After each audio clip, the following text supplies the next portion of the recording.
is Olympia and welcome to another video. Today it's going to be off the track dressage.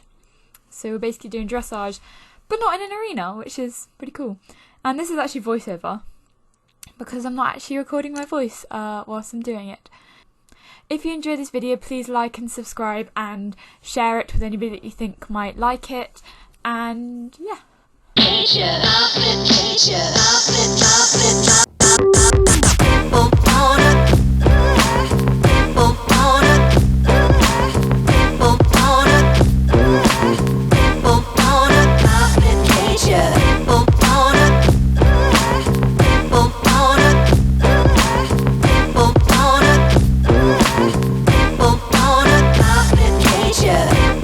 Yeah, we're quite messy at the moment, but it will get better with time and practice, I suppose. But yeah, we're really messy.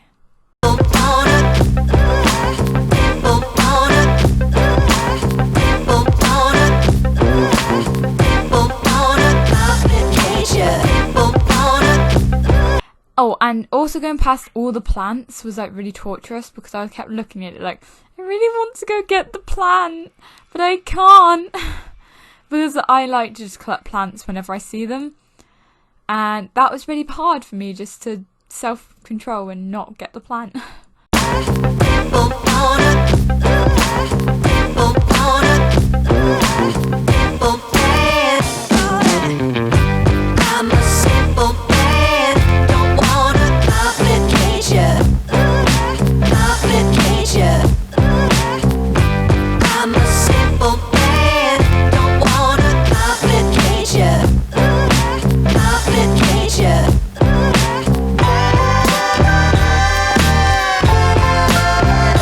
I'm trying to stay behind her, but then I'm also like going, actually I kind of want to be in front because I'm faster and it's a pain having to keep walking and then trotting and then cantering to catch up and then walking. So I was kind of thinking, I kind of want to be in front.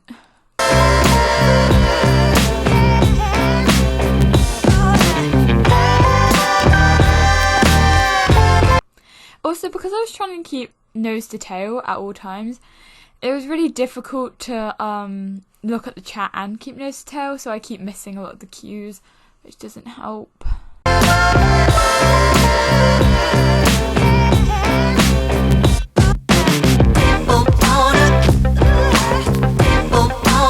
Also, all the people that kept walking around us, they got really in the way because we kept thinking they were part of our group, especially if they were in blue. So we'd add them and then we'd try to do it around it and then we'd leave gaps.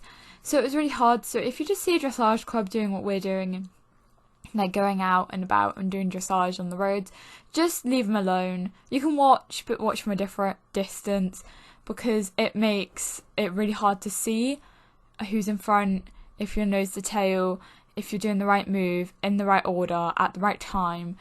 And it just makes it really hard and difficult, and it's really unfair on all those practicing. So if you want to watch, you can just stay out the way. And the same goes if you're there in an arena as well.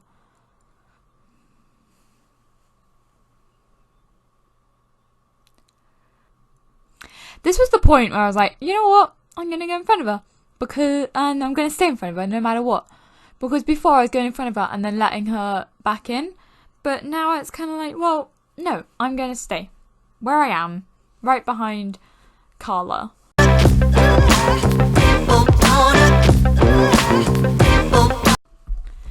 we're off again. We had such a long wait. We had like a 10-minute wait. Yeah, we get pretty messy as a group, to be honest. But it will get better in practice. Complication.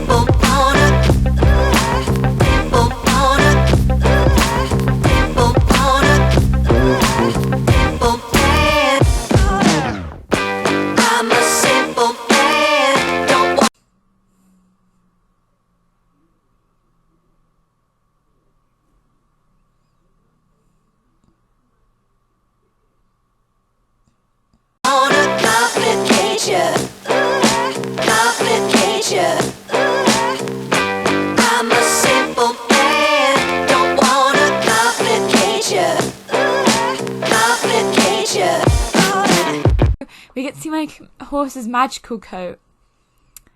Yay! So now it's a deer. And you get to see Isla's, the Isla behind me is a magical coat as well. I'm glad I brought my Fauncy though, because A, it's happier than my Isla at the moment, and B, it's actually prettier in the areas where it's not magic, in the areas that it is magical. Because yeah, the purple and thing's good and all, but I think the orange with the blue looks really good. And the deer colours, spots and stuff, they look really, really pretty.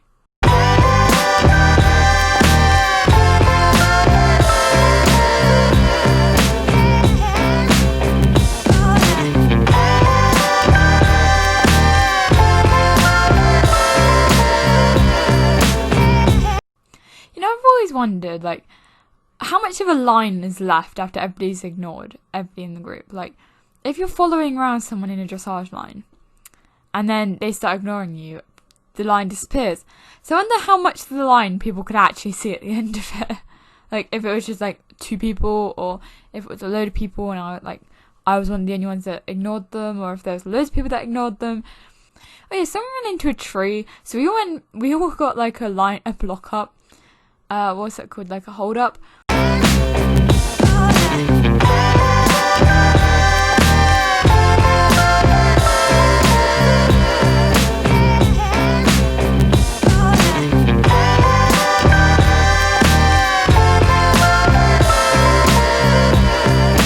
Oh, so someone says, I don't know if it's now or in a minute, but someone says that they shouldn't be in the club or doing the dressage because they're not very good at it.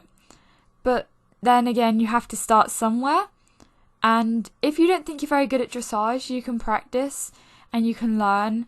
I did it on my own. I practiced on my own quite a bit before I even joined a club. And if you are pretty bad and you're in a club meeting, keep going, because no matter how bad you are, you're still an asset to the club.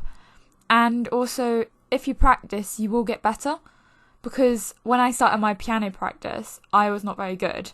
And then now I can play quite complicated pieces. And that's because I practiced a lot. And it's very important that instead of just going, I give up, you practice. It's like with anything, like you can't be good at anything unless you don't practice. So if you don't think you're very good at something, but you want to be, practice it. Like, if you don't want to be good at it, that's fine. You don't have to practice it. Like, it's not like you have to be good at everything. But if you want to be good at something, practice it, because you're only going to get better by practice. So if you want to be better at dressage, practice it. If you want to be better at piano, practice it. If you want to be better at riding, practice it. There's so many different things, like, you know, you can practice in different ways and stuff, but don't just give up because you're not very good at something. It's something that I used to do a lot. I used to just give up because I wasn't very good, and it means that now I've wasted a lot of opportunities because I gave up when I didn't realise I wasn't very good. So I was going to jump that log, but I decided against it. This is where we stop the practice, so if you enjoyed, please leave a like and subscribe to my channel. It really helps me out, and yeah, see you in the next one. Bye!